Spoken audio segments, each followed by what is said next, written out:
Barrow. It was nice to meet you. It was very nice to have you as guest. We managed to smash Barrow 5-0, which I didn't expect. I thought it was going to be a little bit closer game than that. We get the job done in a flawless way, and we are through into the 4th round. The 3rd round is completed now, which is fantastic, and winning 5-0 gets you that good feel factor throughout the squad.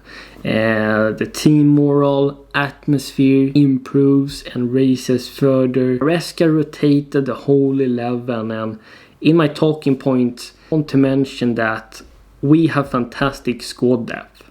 Maresca can rotate the whole 11 in those games, rest the likes of Palmer, Madueke, Jackson, Caicedo and Enzo Fernandez, Colville, etc. for the Premier League weekend game against Brighton, and we can turn to another 11 players that can get the job done against these sides, which is fantastic. Having a strong squad depth is really important to survive a long season, because the games is coming thick and fast. We're just getting in more games into the schedule every year. Now we have to take in mind it was Barrow, a League 2 side that is 3 divisions below us. There's not a single easy game out there, and I think we saw fantastic attitude from some of these guys. They really want to prove themselves that they deserve to be here, and I mentioned that in my match preview that there will be fringe players now, squad players that might not get so many chances this season, and they definitely gonna get the chance now against Barrow, and it's time now to prove Maresca that they are the right players for the future in his Chelsea squad. So I'm very pleased with many performances today. My second talking point is of course going to be around Christopher Nkunku, who completes a hat-trick. Crazy that Nkunku gets to play a Carabao Cup on a Tuesday night against Barrow. Jackson has taken the striker starting spot, which is deserving after his performance against the West Ham in the weekend, and Nkunku is answering brilliantly in this game with a hat-trick, and Maresca will have a headache who is gonna have as the starting striker for the future, and competition is very healthy. Jackson and Nkunku will have a competition against each other, but it's just going to improve further. What's so good with Nkunku is that even though he's maybe a second sort of striker, number 10, he can fill the striker position because his anticipation, reading of the game, being the right place is fantastic, and he's very intelligent and his finishing is excellent.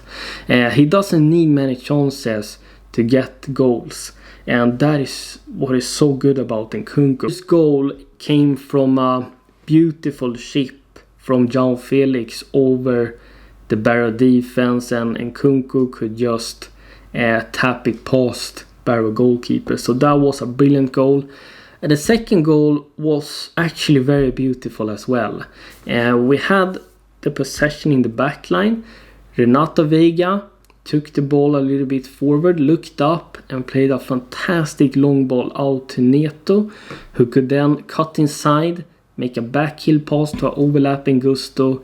He made a low-driven cross, find Nkunku, and he could just steer it in with his back heel. And then he completed his hat-trick by robbing the goalkeeper in the end, which was absolutely hilarious. I think he won't be able to sleep after that mistake. My third talking point is going to be around Felix, who had a field day today as well, and he contributed with a free kick goal, which was unfortunate, an own goal. I think it hit the post and then onto the goalkeeper and into the net. It was a fantastic free kick over the wall. It wasn't that much power on it. It was more of a curve that was well placed in the right bottom corner. It was utilized in top of this diamond midfield, and he had license to drop down, interchange with Nkunku. He could move to the left and right, and it was so difficult for the Barrow defense to mark him in this game, and it was a complete nightmare. He was making that pre-assist when he made that back heel to Gusto, can make that cross into Nkunku and scored. I think it can be better going on the outside and try to put in crosses with his weaker foot. And I think he can also take more shots because he's getting into very good spaces when he's cutting inside. But he also got to score a goal from a Mudryk assist in an open net, and we took the lead further by scoring 4-0. My fifth talking point and last one is going to be around our fluid diamond midfield that Maresca utilized, and we have seen this only in pre-season against Inter, but we saw it today again. And it worked that Casadei was sitting in a pivot alone, and Malo Gusto was inverting, Kieran Dewsbury-Hall was inverted and acted as number 8, and then we had João Felix playing in the top of the diamond midfield behind Nkunku. It's a sort of more offensive variation, but I think it's fantastic. Maresca can turn to a more offensive formation in the right moment, and we had so many players underlapping. The Barrow defense got so overwhelmed. They did not know how to stop our front four, let alone our midfield. Casadei worked very well to bring that regista. Maybe he moved too much. I think he could stay more in the same space, and he's trying to do too much.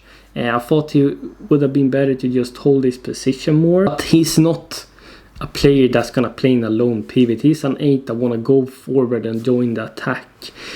So we have to take that into consideration, but I'm still happy with him. Gusto only played 45 minutes, and then we saw Ben Chilwell coming into the second half. It was nice seeing him. He was also inverting into the midfield, operating as one of these 8s in the diamond midfield, and Kieran Dewsbury moved to the other 8 side.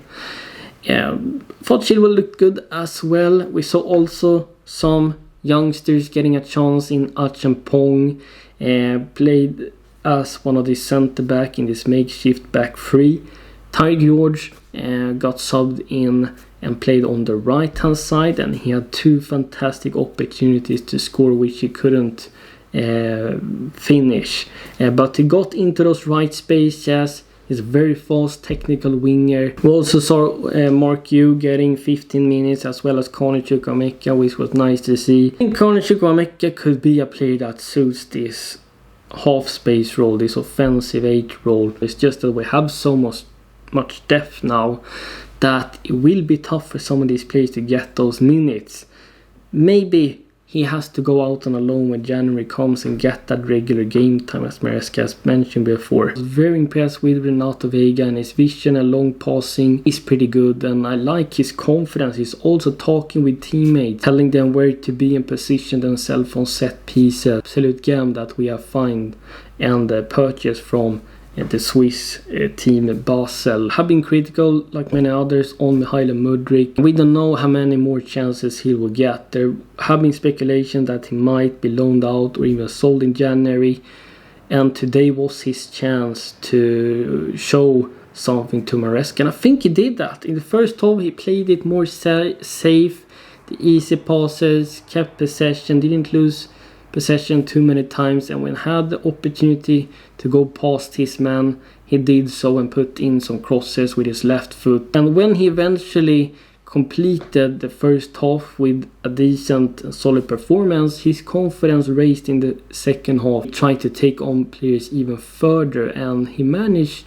to actually set up a goal for Pedro Neto and claimed an assist. A positive performance from him, and I hope he can continue this now, because I really like Mishan and want him to succeed here. Should enjoy the moment, be very happy around these results, and this has to continue now. We need to see this in the coming games, more consistency. Let me know your thoughts and comments down below, how you feel, and I will happily read it. And Chelsea Explained is out.